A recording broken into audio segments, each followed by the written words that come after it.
بعهد الله ولا ينقضون الميثاق والذين يصلون ما أمر الله به أن يوصل ويخشون ربهم ويخافون سوء الحساب والذين صبروا ابتغاء وجه ربهم وأقاموا الصلاة وأنفقوا مما رزقناهم سرا وعلانية ويدرؤون بالحسنة السيئة أولئك لهم عقبى الدار جنات عدن يدخلونها ومن صلح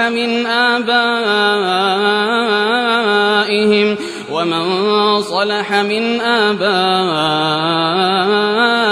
وأزواجهم وذرياتهم والملائكة يدخلون عليهم من كل باب سلام عليكم بما صبرتم فنعم عقبى الدار والذين ينقضون عهد الله من بعد ميثاقه ويقطعون ما أمر الله به أن يوصل ويفسدون في الأرض أولئك لهم اللعنة ولهم سوء الدار الله يبسط الرزق لمن يشاء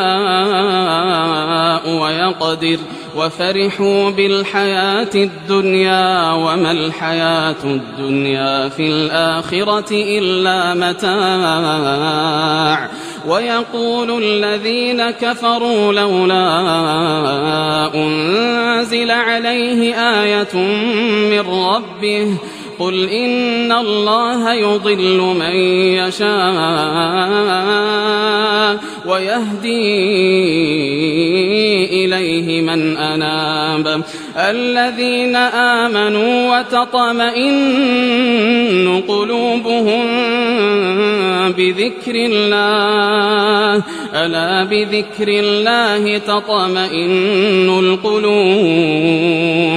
الذين آمنوا وعملوا الصالحات طوبى لهم وحسن مآب كذلك أرسلناك في أمة قد خلت من قبلها لتتلو عليهم الذي أوحينا إليك وهم يكفرون بالرحمن قل هو ربي لا إله إلا هو عليه توكلت وإليه متاب ولو أن قرآنا سيرت به الجبال أو قطعت به الأرض أو كلم به الموتى بل لله الأمر جميعا أفلم ييأس الذين آمنوا أن لو يشاء الله لهدى الناس جميعا ولا يزال الذين كفروا تصيبهم بما صنعوا قارعة أو تحل قريبا من دارهم حتى يأتي وعد الله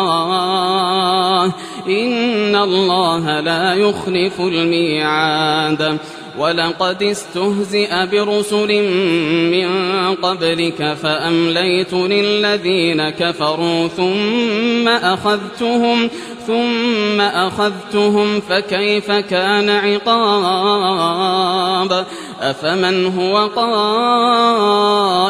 على كل نفس بما كسبت وجعلوا لله شركاء قل سموهم أم تنبئونه بما لا يعلم في الأرض أم بظاهر من القول بل زين للذين كفروا مكرهم وصدوا عن السبيل ومن يضلل الله فما له من هاد لهم عذاب